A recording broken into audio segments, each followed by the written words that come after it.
Thanks for clicking on the video. Hit the subscribe button for more weekly content, and hit the notification bell so you won't miss a thing. Good lord, you guys really love the story, don't you? Let's not deny the people what they want any longer, shall we? What's good, people? What's poppin'? How are we doing? Welcome to part 16 of our ongoing series, What If Kari Was the Digimon Emperor? I don't really have much in terms of an intro this time. Sorry for not uploading regularly, but I'm busy outside of YouTube, so expect that the uploads aren't going to be as consistent as I'd like, at least for the time being. The reason this part is out later than expected is because I spent the last few weeks working on the second episode of my Digimon Adventure Abridged series, which you all should check out. It was a lot of work, but so fun to do. However, if you see that a new episode of What Ifs hasn't been uploaded, just be patient, it's coming. I really appreciate that you love the stories I'm able to come up with. It's definitely a confidence boost on my abilities as a writer. Anyway, let's get back to Kari and her issues. The entirety of the series leading up to the last several parts have been the culmination of Kari's tumultuous relationship with darkness. Though it was thought she beat it for good, it's going to take everybody to fully release her from evil's grasp. I have a deal for you guys. If this video receives 25 likes today, I'll release part 17 tomorrow. Same time and everything, but it has to be today. If not, you'll just have to wait until Friday for part 17. Let's begin. 2 days have passed in the human world since the incident on the beach, and though they wish desperately for things to be the same, no matter how life appeared to move on the surface, they were utterly and soundly defeated internally. And how could the Digidestined not feel this way? Though it's only been a couple of days in the human world, that could have been several weeks or months in the digital world. Who knows the extent of the damage Ordinmon could have caused during that time?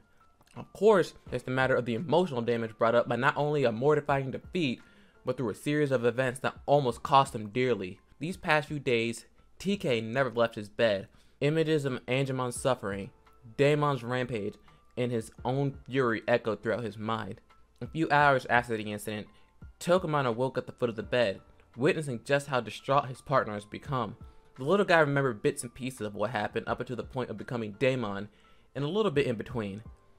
Tokomon shuddered at the memory and at his own potential of being a possible threat to the digital world, but didn't blame TK for what happened to him. He remembered long ago when Tai did something similar and they had to go against Skull Greymon. Though dark energy flowed through him when becoming the Demon Lord, that energy carried TK's thoughts and feelings, those feelings of wanting to rescue Kari by any means necessary.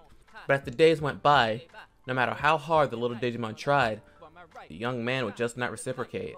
Only when he's asleep is when Tokomon would hear faint utterances of, "This is all my fault. Kari, Patamon, I did this to you."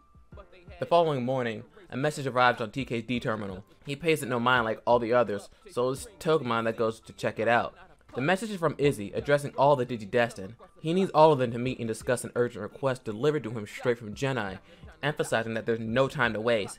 TK, you need to go now! The rest of the team needs us! Still, nothing but silence was his answer. Finally, frustrated and with no other option, Tokomon decided it was time for a little tough love.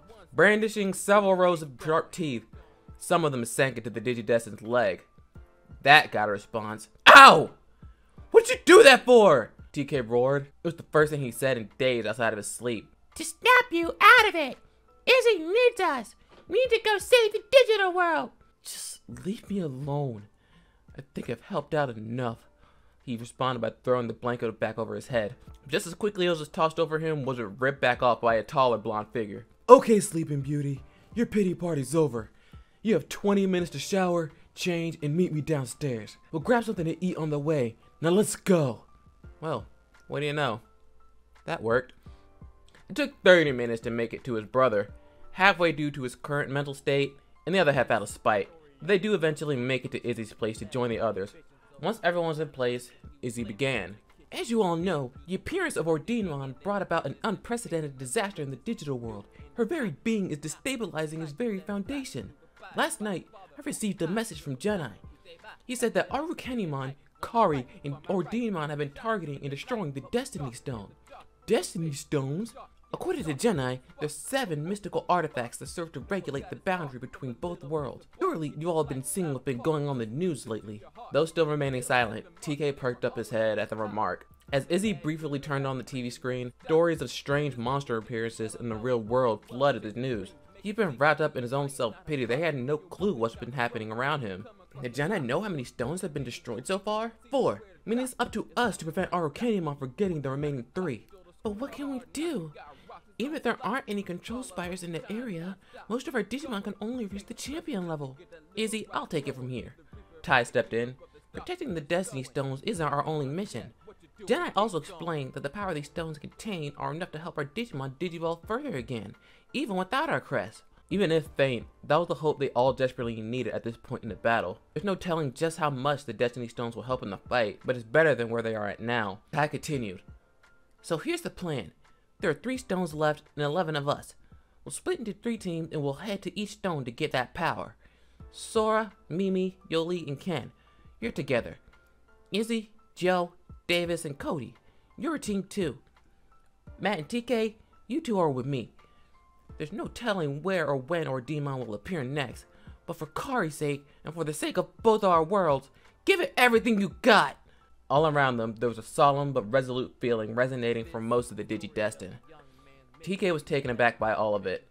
Out of all of them, Tai should be the one most like him, impaired by hopelessness, racked by guilt that his sister is once again an agent of darkness.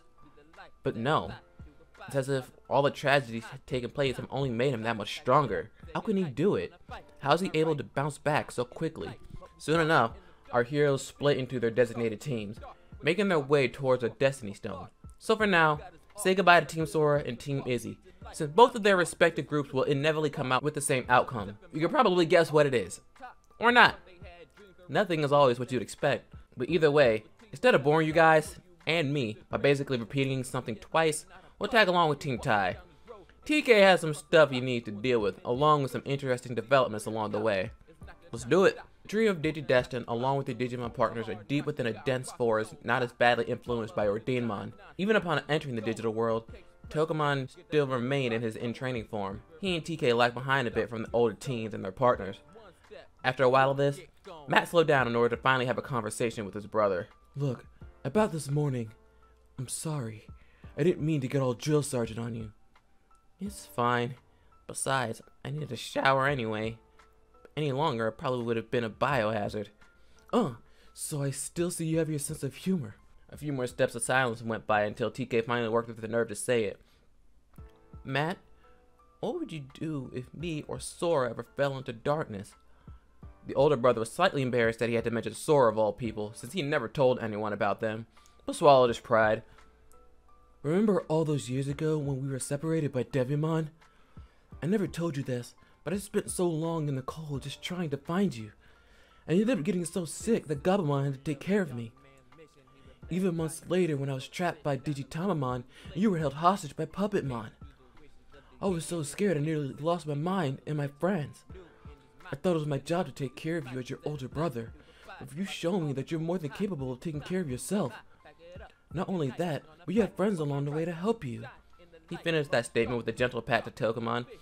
What about Tai? How do you think he feels? Why not ask him yourself? The youngest Digidestined wanted desperately to know what was going through their leader's mind. What's pushing him through all this grief? Does Tai blame him for what happened to Kari? The two haven't spoken a word to each other since the incident with Daemon. There's no way he'd be forgiven, TK thought. Though he wanted to approach him to ask, he just couldn't do it, and spent the remainder of the trek in silence. Within a few more hours, the group reached a massive monolith with a gold ring wrapped around it. They've reached the Destiny Stone. So this is it, huh? Tai said, approaching the stone. The sheer amount of power emanating from the stone itself was enough for Togemon to digivolve to Patamon. Patamon. So we're here. What do we do now? Right on cue, a sovereign voice rang out in all their heads. The chosen light will unleash your destiny. Seems pretty vague, but the 3 pointed their digivices toward the Destiny Stone, piercing with 3 beams of light. Erupting from the top of the stone was an even stronger light, seemingly reaching the top of the digital sky. Our party of 6 couldn't help but glue their eyes to the spectacle as an image of what appears to be a sky blue dragon appears within the beam. Chosen ones, you have come. Finally breaking the silence of the group was Tai uttering out. Who are you? I am Azulonmon, one of the harmonious ones. guardians of the four corners of the digital world. As you know, the digital world, as well as your own, is in grave danger. That's why we're here, Zulongmon. We came to get your help so we can protect our friends. Long ago, you children were chosen as Digidestined and granted power to help restore and maintain balance in the digital world. The Dragon Digimon went on to explain how he, along with the other Harmonious ones, chose Tai and his friends to become Digidestined. As within the original story, the Harmonious ones were defeated and sealed away by the Dark Masters, and required the power of the Crest to break free from the seal, thus preventing their partners from going higher than the champion level. I'm going to break right here and say that doesn't make any sense to me for two reasons. The first being that if that were the case, Agumon shouldn't have been able to become Skull Greymon and Metal Greymon in this season. I understand that the Digimon Emperor was using an outside source of energy to make it happen, but then that'll just make the use of the crest unnecessary, which brings me to my second point, which I've mentioned before. The crests themselves aren't the source of power to allow for Digivolution to the Ultimate and Mega levels. They're just merely the focus points of said power, which lies within each Digidestined. Case in point, look at Digimon Adventure Tri. None of them had their crest, but were able to Digivolve further. That's all I'll say on that matter, so let's return to our heroes. Zulongmon went on to say that they chose specific Digimon capable of the ancient power of Armor and Digivolution to combat the negative powers of the Digimon Emperor, which included Patamon, Gatomon, and Mormon. Even now, you are needed more than ever as the very fabric of the digital world is being torn away. Say no more, Zulongmon. We saved this place before, and we're ready to do it again, Tai boldly stated. Matt then stepped up to join him. We owe the digital world so much, but it can never walk away when it needs us. The two then turned to TK, unsure what he should say or what to do. He threw his head down, trembling with his fists clenched. Why can't I say anything? I know the obvious answer, but my mouth won't say it. If I don't do anything, Kari, the digital world, our world, well... That train of thought was violently interrupted by a black wave of energy piercing through the being housing the image of a Zulongmon. Like vapor, it instantly faded away, and our heroes turned to see what the cause was. Approaching from the top of the now vaporized treetops was the jet black angel of chaos, Ordinemon. Oh ho, looks like we miss Kari, dear, taunted the silver-haired Spider-Woman. I suppose destroying these Destiny Stones unopposed was getting a little stale. Let's see if these little flies can spice things up. Arukenimon! I'll never forgive you for what you did to my sister. You may think you've got us beat, but we're not giving up without a fight. Agumon, let's show them what we can really do. Alright! Gabumon, are you ready to fight? Ready! The Destiny Stone once again erupted in light until two beams shot out and hit the two rookie Digimon. Let's do it! Agumon, what Digivolve to? Or Greymon! Gabumon, what Digivolve to? Metal Garurumon! War Greymon! Metal Garurumon! What? But how? Arukenimon hissed.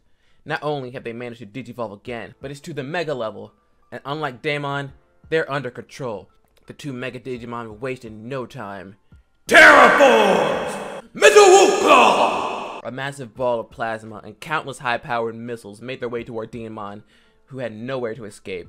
While Arukenimon grabbed Kari and jumped towards the safety of the ground, all Ordinemon could do was guard herself with her massive wings to take the brunt of the assault. The smoke cleared to reveal Ordinemon as damaged, but far from out of the fight as she let loose a piercing screech. Ordinemon, crush them!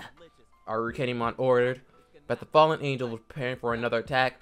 It was interrupted by a Giga Blaster. Faster than anyone could follow, Tai, Matt, and TK turned to see what surprise awaited for them as it broke through the horizon. But that's where this part will end for today. Gotta love me some cliffhangers, but I gotta leave you guys one more. Our story is very close to wrapping up, and I'll tell you, it'll be a vastly different way than how we did originally. That should be obvious since Ordinemon never appeared in the original, but that's neither here nor there. But what do you guys think? How do you think the Digidestined will handle Ordinemon? How will TK rejoin the fight, if he even can? Can Kari herself overcome this insurmountable darkness? Let me know your theories in the comment below and leave suggestions for Digimon what ifs you'd like to see come to life in the future. Thank you guys for watching, and I'll see you guys next time. Bye.